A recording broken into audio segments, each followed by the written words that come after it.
On Monday afternoon, members of Parliament convened at the Red House to debate the proposed 3-month extension of state of emergency, which was eventually granted.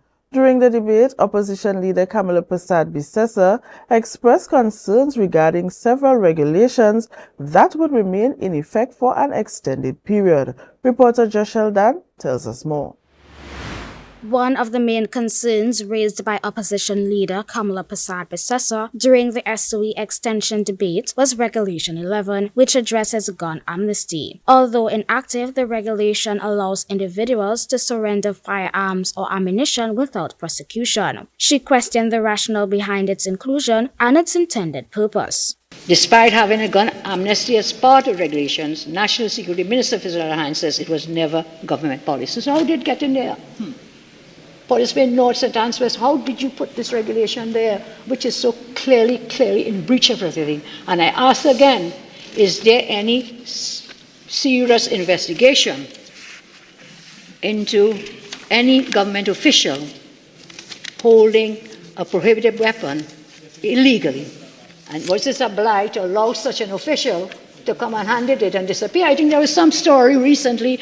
She highlighted that Trinidad and Tobago's declaration of a state of emergency has led several key source markets for tourism to issue travel advisories, emphasizing the negative impact on the country, which is currently in need of foreign exchange.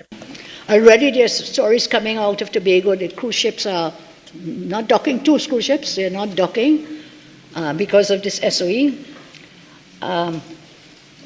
At this time, Minister of Finance and the country needs Forex.